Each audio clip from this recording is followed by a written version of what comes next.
This is the Strong is a Mindset podcast, episode number 168. Today, I'm sharing the top struggles my clients face when they change their habits, and more importantly, the tools to overcome them. Because once you see these patterns, you can stop spinning in the same cycles and finally move forward.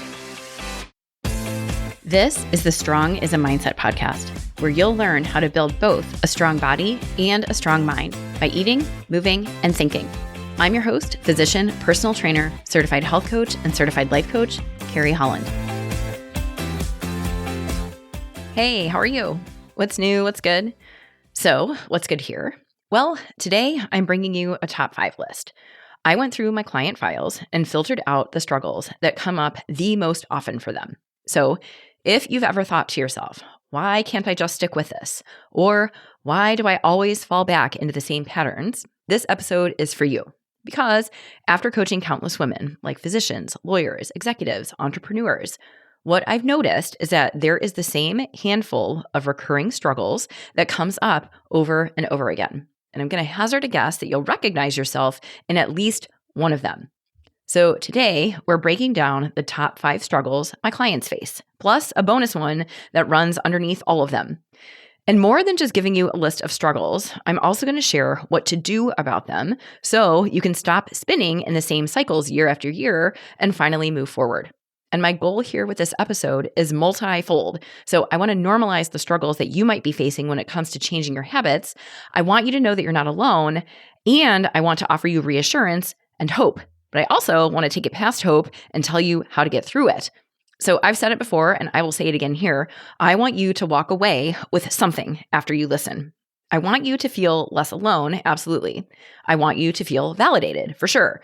But I also want you to feel like you've got tools and things that you can do and actions you can take and mindset shifts you can practice so that the struggles we're talking about today become less of a challenge for you. All right, so let's go. The first struggle that so many of my clients face is all or nothing thinking. This one tops the list because it is everywhere. I have lots of clients who, for the most part, manage to stay on track during the week. They have long work days, full evenings with the kids shuffle, and they are constantly doing. And for many of these women, staying on track with their habits during the weekdays is almost easier because they're too busy to think that much about it. They're just going. But then Friday night comes and the weekend starts and it's a different story. So one dinner out that's not structured and not regimented, that's it. Then suddenly that one night of pizza or that one meal of takeout becomes a snowball and it's like a dam bursts. And often that one meal turns into a weekend of largely off-plan choices until Monday comes and you feel frustrated as stink and start the process all over again. And the thought process that leads to this is, well, I already messed up once, so what's the point? And that one choice gets exaggerated to the point that it feels like a total failure.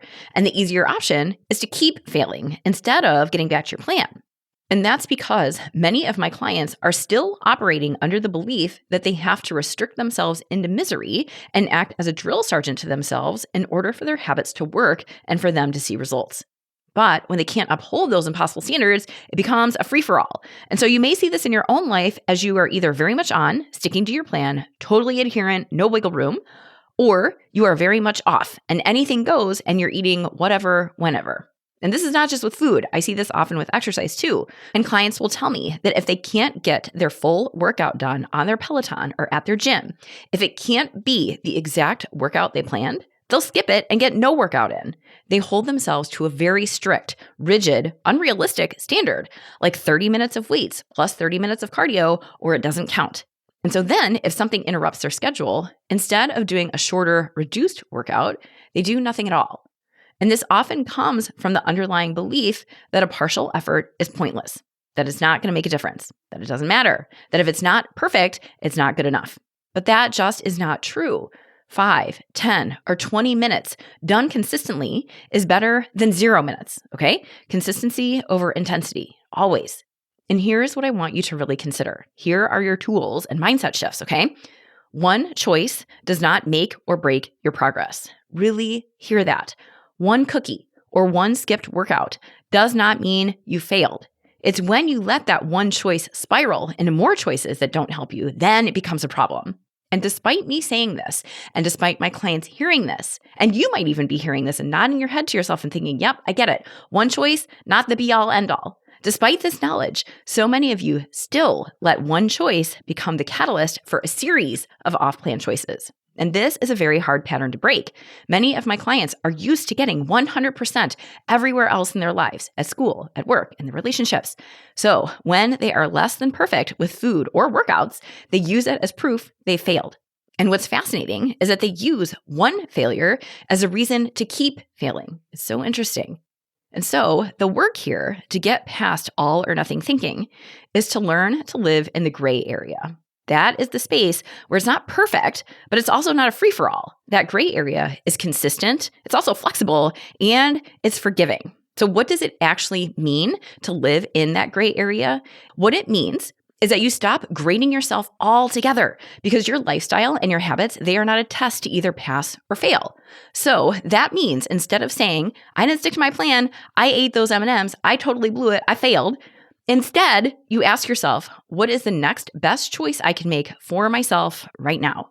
And do you see the difference there? The difference is huge because instead of beating yourself up and going down a shame spiral, thinking that you failed while you load yourself up with more cookies or pizza or wine, you bring it back to right now and get really clear on what you can do in the moment with the choice in front of you. You're not looking backwards and saying, geez, I really shouldn't have eaten those chips, so I might as well eat a chocolate bar too. No, not at all. So when you ask, what is the next best choice I can make right now? Maybe that means you have a salad and chicken like you planned for dinner instead of letting those chips turn into a food bender. Or maybe that's doing a 15-minute walk or a body weight circuit instead of skipping your exercise altogether because you didn't have a full hour. What is the next best choice I can make right now? That is living in the gray. It's giving yourself permission to be imperfect, but also consistent. All right? Next, the next most common struggle my clients face is using food as comfort, reward, or escape. So most often, what I see, especially for my clients who work really hard and have long hours and high-stress jobs, is that food becomes an end-of-the-day reward. So this usually happens after dinner, after all the work and family stuff is done, or on weekends. And it often comes with the justification of, I earned this because you survived the work week. So for many women, food is not just fuel. For many of my high-achieving women, food is a medal for making it through a stressful day. Or it's the way they allow themselves to relax and turn off their brain. Or sometimes it's a reward for being good for so long. So I just had this conversation yesterday with a client. She's got a pattern of being very diligent in following her plan and being overly restrictive during the work week. And then come the weekend or a special occasion, she'll start with a cookie or a second piece of dessert, all under the guise of, I earned this, I was good this week, and then it spirals. It feels like to her that the treats are deserved or even like she earned them. But the problem is that's a trap. That is very much a transactional relationship with food. And in this case, it's rewarding yourself for being good with food. And that does not work because when you set up food as the prize, it also becomes the punishment. And if you blow it, you feel guilty. And that often leads to more eating to escape the guilt. It's a vicious cycle of reward followed by regret or being good followed by being bad until you can't stand it anymore and you start over again. And here's the truth. Food is not a gold star. It is not your reward or your prize for eating salad all week. And it's also not a bribe to keep you going. It's just food. But when you consistently use food as a reward, you strengthen the habit loop that says stress leads to food, leads to relief. And remember, that relief is short term. It doesn't last. That loop, it feels good in the moment, but it ultimately keeps you totally stuck because food does not solve what's going on inside. Food is only a temporary escape. But when that wrapper is empty, you're still left to deal with the stress that you were avoiding in the first place. So the work here is finding other ways to reward yourself that don't undo the progress that you've made. So that means you stop using food as your carrot and as your stick. That might mean closing down your work computer early and going for a walk or reading a book, or maybe just giving yourself permission to rest without needing wine or chocolate as the accompaniment. And the point here is to start building a collection of ways that take care of yourself or reward yourself that actually restore you instead of drain you. A whole bag of chips, that will give you a quick dopamine hit, but it will leave you feeling worse afterward. A true reward will leave you feeling better, calmer, and more energized after it's over.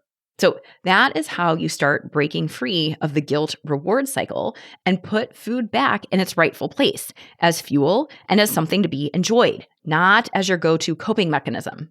And the more you practice substituting even one non-food reward, the more you teach your brain that you've got other options. And over time, the more you do this, the more you create a completely different relationship with food. You create a life where food can still be enjoyable, but it doesn't have to carry the weight of managing your emotions. And that is huge.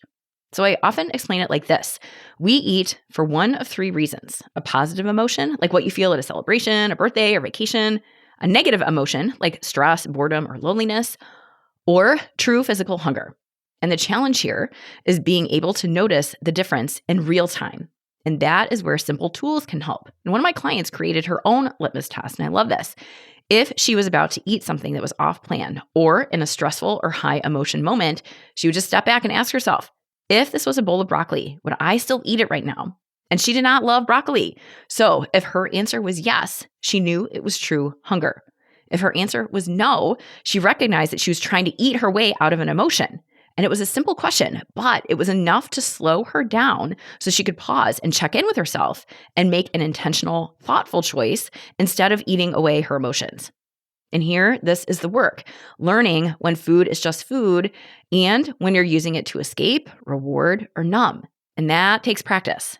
And one way to do this is to ask yourself, am I actually physically hungry, or do I just want to eat? And another question to ask yourself before you grab the snack is, what do I really need right now? So I really like this question because it forces you to think beyond what's right in front of you.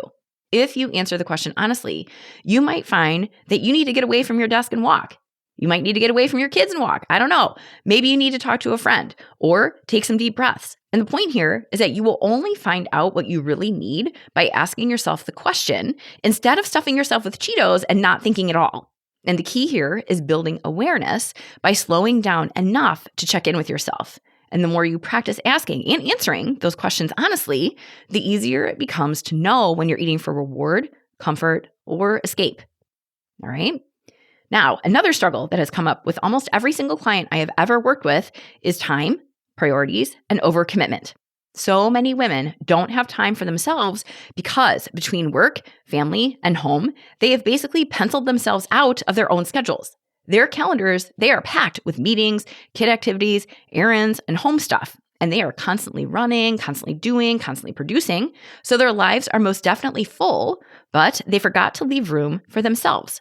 And what's interesting is that if you look at their schedules, they have carved time out for everyone else: their kids' sports, their boss's deadlines, their partner's needs, the school bake sale, even their pets. But when it comes to blocking off time for their own health, that's where things fall apart. It's almost like they believe their needs don't count or that everyone else's requests are automatically more important. And then when they try to add themselves back into their own schedules, it feels selfish. Here's the truth. If you don't prioritize yourself, no one else will. Your health is not going to magically find its way into your day. You've got to put it there, and you have to do it intentionally. And this does not have to be massive, okay? It can be 15 minutes of movement, or planning one healthy dinner, or going to bed a half an hour earlier. But the point here is to stop waiting until there's time for you, because there never will be. You have to create that time for you. So I had a client who finally decided she was leaving work by 6 p.m. no matter what. And this was someone who was used to staying at work way later than 6, then coming home and working more after her kids went to bed. So she basically spent hours and hours of her life on work stuff, even when she wasn't at work. So when she finally made this change, which admittedly was hard for her to do, she realized something really important. She realized that the world did not end if she didn't answer every email or open her inbox at home. She also realized that her colleagues did not think any less of her and still were respectful of her, even when she left before dark. Her job performance did not suddenly go down the toilet. In fact, she felt better and had more energy at work. So in sum, nothing bad happened. She still did excellent work. She was still very much respected. But she also had time to see her kids and go to bed earlier and exercise in the mornings. So setting that boundary, while it was hard, it was also life-changing. And it all came from her making the decision that she was important enough to fit into her own schedule. What can you do if your own fitness and your own health gets written out of your schedule? Well, for me, the strategy is always planning ahead. So that means little things like meal prep every weekend. And it does not matter which day. Sometimes it's on Friday, but it gets done. Workouts, they are scheduled every morning, and sometimes as early as 4:30 if need be, because I know they're not going to happen later in the day. And so what if you're not a planner? Well, here's an alternative. Lower the bar. Yep. Give yourself permission to do a 15-minute walk instead of a 45-minute run, or prep one protein for the week instead of full meals. Lower the bar and expect less from yourself, but make it realistic so you'll actually follow through. So think about it this way. Small, simple, doable actions are how you start reclaiming your time. You're not upending your schedule, but you're finding micro actions that purposefully put you back into your own life. And the beauty of taking this approach is that it takes away the pressure. When you lower the bar and make the action small enough, it becomes something you can actually do, even on your busiest days. And it's the consistency of those small steps that builds momentum. A short walk, choosing fruit instead of the vending machine, or going to bed earlier, those might not feel like much in the moment, but string enough of those small wins together and you've completely shifted the trajectory of your health. And that is the power of lowering the bar. It keeps you moving forward instead of getting stuck waiting for the perfect time that never comes. So here's something else to consider. Treat your health like an actual appointment. So think about it this way. If a doctor's appointment or work meeting is on your calendar, you don't just skip it. So start treating your workouts or your food prep or your bedtime the same way. When it's scheduled, it's real and it forces you to weigh it against everything else in your calendar instead of letting it be optional. And here's the thing. When you start honoring those appointments with yourself, you build your own credibility. You start to believe your own word the same way you would if you kept showing up for a friend. And over time, the simple act of putting yourself on your calendar teaches your brain that your health is non-negotiable and it matters just as much as any other commitment in your life. And one other tool to consider here, run new requests of your time through a priority filter. When someone asks you to take something on, pause. You do not have to reflexively say yes. Instead, you can take a minute or even longer. You can take a day to think about if what is being asked of you lines up with your priorities or if it pushes your priorities farther down your already full list. And if it pushes your priorities down, that's a sign. And you've got a choice to make. And you can choose to say no. And I've talked about saying no many times before, and it is uncomfortable, at first anyway, especially for my high achievers or people pleasers who pride themselves on being dependable. But think about it this way. Whenever you say no to something that does not line up with your priorities, you're saying yes to yourself. So when you practice these tools like planning ahead, lowering the bar, scheduling yourself like you would an appointment, and filtering your requests through your priorities, there you create proof for yourself that your health and your time, you prove that they matter. And over time, this builds serious self-trust because you're showing up for yourself the same way that you'd show up for everyone else. Okay, another struggle that I see all the time from my clients is self-doubt. And this is how it shows up. It comes in multiple forms, like, why can't I do this? Or I hope I can, or I think I can, fill in the blank. And what it is wishy-washy. It is hedging. It is not owning your goals. Because if you don't claim your goals and you don't take on authority over your own life, well, then when you fall short, you don't have to feel the sting. You avoid feeling full disappointment because you weren't fully buying in on yourself in the first place. So self-doubt keeps you small. It keeps you from going all in, and it also keeps you miserably comfortable. And self-doubt often shows up as cautious language, hoping instead of deciding, thinking instead of doing. It feels safer to say, I hope, because if you don't succeed, you never really put yourself on the line. But the flip side to this is that you also never really commit either. You don't give yourself the chance to succeed because you're approaching your change half-heartedly. And staying in that gray area of half belief, half commitment, it is exhausting because it means you're always wavering and second guessing yourself. And the only way out of that gray area is to take action, even when you don't feel ready. That is how you start proving to yourself that you can handle it. And that's where true confidence grows. Here's another thing about self-doubt. You don't wait for confidence to arrive before you act. And here's why. Confidence, it is not a prerequisite, it's a byproduct.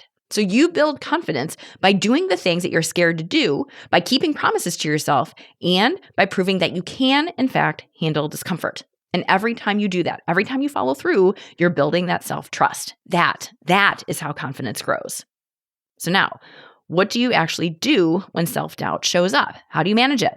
Well, first, call it out, notice it, name it. Do not let sneaky phrases like, I hope I can, or maybe I'll try, don't let them just slide by unchecked. Notice those phrases in the moment when you say them, because that awareness is essential and it's always your first step to change. And when you catch yourself saying those phrases, pause and reframe it to something more decisive, like, I will. Even if part of you doesn't fully believe it yet, saying I will with certainty helps to rewire your brain. Remember that your language matters. When you change your words, you also start to change your belief. And every time you choose your language and your beliefs intentionally, you're reinforcing the idea that you're capable, that you're in charge, and that you refuse to let self-doubt drive the bus. And another tool you've got is to collect evidence. Your brain, it is wired to focus on your failures, but when you're trying to change your lifestyle, you need to actively remind it of your wins. So that's your highlight reel, your wins. Like the walk that you took at the end of the worst day ever, when normally you would have just sat on the couch. Or that salad you ate because you brought it with you to work, even when everyone else was eating takeout during lunch. Or the 15 minutes earlier you went to bed, even though you could have stayed up and answered 10 more emails. It doesn't matter how small the wins are, just collect them, write them down, keep a list of the promises you've kept to yourself, and remind yourself of those commitments often. And the point is to prove a point to your brain. You can do hard things. Give yourself the evidence to back it up. Okay? And then last, you can borrow belief. So what exactly does that mean? I did not learn about this until I went through my coach training. So if you're struggling to believe in yourself, you can lean on someone else's belief in you. So that could be your coach, your partner, or a close friend. And here's why this works. Sometimes it's easier for others to see your potential more clearly than you can see it for yourself in the moment. So you can use their confidence until you can build your own. So that might mean remembering the words of encouragement they've given you, or even asking them to remind you of your strengths when you're swimming in self-doubt. And to be clear, borrowing belief does not make you weak. It makes you resourceful. You're leveraging someone else's perspective until your own catches up. And over time, as you keep showing up and following through, you'll see the evidence for yourself. Your confidence will grow, and then you won't need to rely so much on other people for that boost. Okay, so these tools, changing your language, collecting evidence, and borrowing belief, they will all help you loosen the grip that self-doubt can have over you. They will help you build trust with yourself over time. All right? And then the next struggle that comes up so commonly for my clients is guilt.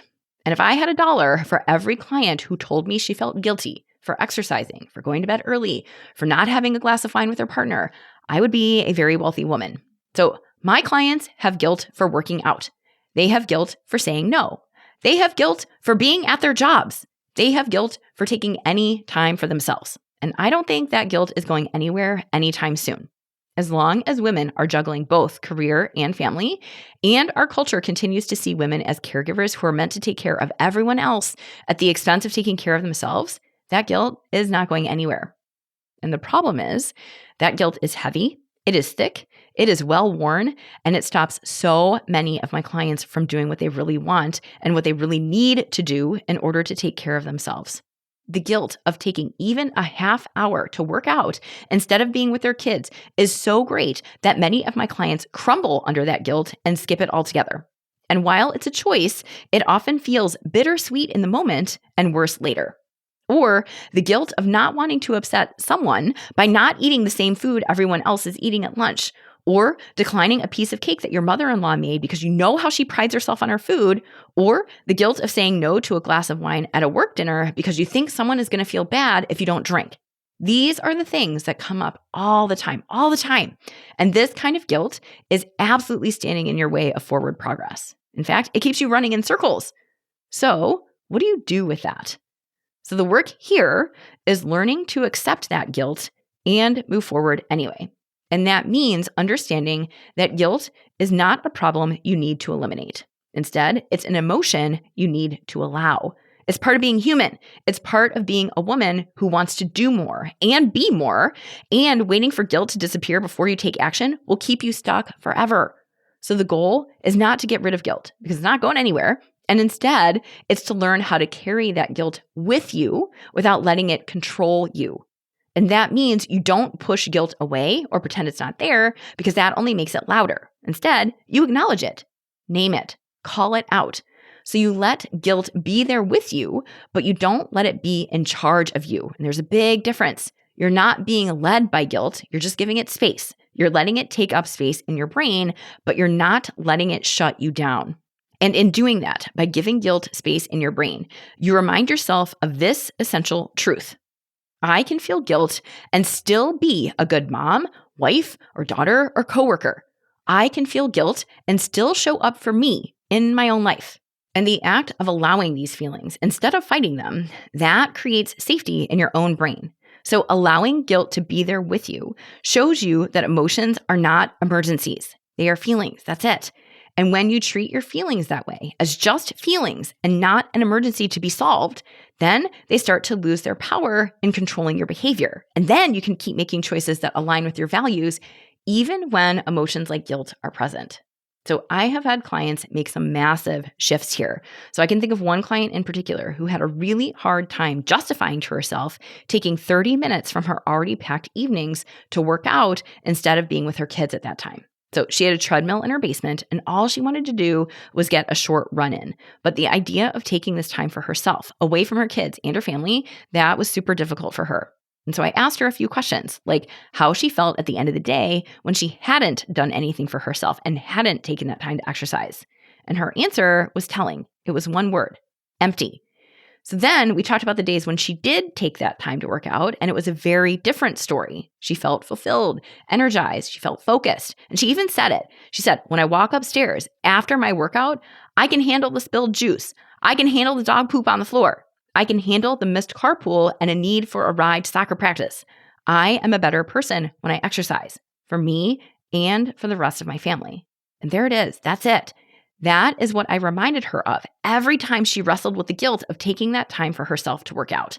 I reminded her that when she takes care of herself, everyone around her wins. Her family was getting the best of her instead of getting the empty version of her that was running on fumes. And she committed to reminding herself of that every time any guilt about exercise crept in. She remembered that this was not an either-or situation and that everyone's needs could be met, including her own. All right. And then I want to add on one more bonus to this top 5 list, because as I was going through my client notes and sorting through the most common struggles to put in this podcast, I realized that underneath all of these struggles we've been talking about, there is one final common denominator, and that is identity. So remember that identity is the filter through which you see yourself. So that means if you believe you're lazy, you will act lazy. You won't exercise. You won't meal prep. You won't plan ahead. And you will ultimately prove yourself right. And on the flip side, if you believe you are strong, you will show up even when it's messy. You'll take care of yourself because that's who you are. You'll exercise, even if it's 15 minutes instead of the 40 you initially planned. You'll eat a salad and chicken instead of getting takeout because that's what you committed to yourself. You show yourself who you are, strong. And remember, strength is an inside job, inside out. All right. And this matters because identity drives your behavior more than motivation, willpower, or discipline ever will. You will always act in accordance with the story that you believe about yourself, always. So if you see yourself as a woman who always quits, you'll keep quitting. But if you see yourself as the woman who follows through, you'll find a way to keep going, even when it's inconvenient. And that is why changing your identity, deciding who you are, and then proving it with small, consistent actions is the most powerful shift you can make. When you decide and anchor yourself in a chosen identity, your choices, they start to line up with it. And over time, it becomes automatic. It becomes who you are. And that is why I push my clients to define who they want to be. A present parent, an engaged physician, a joy-filled mother, a strong woman, a healthy woman. You decide, you name it. And then when you run into resistance or situations that threaten the identity you want to have, you can come back to that identity and ask, what would that version of me do right now? What would she think? What would a strong woman do here? And then you act accordingly again and again until that identity gets locked in, until it becomes who you are. And I share this as someone who has chosen to do this work herself. I thought I was broken. I thought I was weak. I thought I was small. I thought I was only ever going to be a doctor. And I realized that if I wanted anything in my life to change, I had to be willing to prove myself wrong. And so I did. Very, very slowly, I did it. I'm still doing it. I had to talk to myself through every doubt, and there have been many. I had to talk to myself constantly and remind myself constantly of who I wanted to become. So I didn't just think strong. I didn't just say or tell myself I was strong. I practiced thinking it, feeling it, and acting it until it became who I am. And now I live it for me, for my kids, for my husband, so they know what a strong woman looks like. And you can do this too. It starts with what you choose to believe about yourself. It's your identity, and it's essential. All right? So there it is. These are the top 5 struggles, plus a bonus struggle, that I see over and over again. All or nothing thinking, food as comfort, overcommitment, self-doubt, and guilt, with identity running beneath all of it. And if you heard yourself in any of these struggles, good. That means you're not alone, and it means you're human. And it also means you do not have to stay stuck there. Because when you see the pattern, you can change it. Awareness, it's always the first step. But awareness alone is not enough. You've got to follow it up with action. And that's what we did today. Not only did we call out the most common struggles when it comes to changing your lifestyle, we also walked through the tools you can use to start walking through those struggles. And when you pair awareness with action, that right there is when real change happens. All right? And if you want help changing your own patterns, let's go. This is exactly the kind of work we do in coaching. We look at your thoughts, your emotions, your habits, and your identity, and we put it all together so you can stop getting in your own way. Check out my website, send me a message at www.carriehollandmd.com/contact, and let's talk about how coaching will help you finally get unstuck and create the results you want. All right? Thank you again for hanging out with me, and I'll catch you again next week. Hey, if you want to build muscle but don't know where to start, I've got you covered. Head over to carriehollandmd.com/buildstrength and download my free guide to help you maximize your strength training. Inside, you'll find the essential exercises for building muscle, plus simple 1, 2, and 3-day workout plans that you can follow with just dumbbells and a bench. You'll also find strength training tips to help you train smarter and see real results. My goal is to help you get strong, and this strength training guide will help you do it. Go to carriehollandmd.com/buildstrength and check it out. Thank you for listening to the Strong is a Mindset podcast. If you want to learn more about how to build both a strong mind and a strong body by eating, moving, and most importantly, thinking, check out carriehollandmd.com.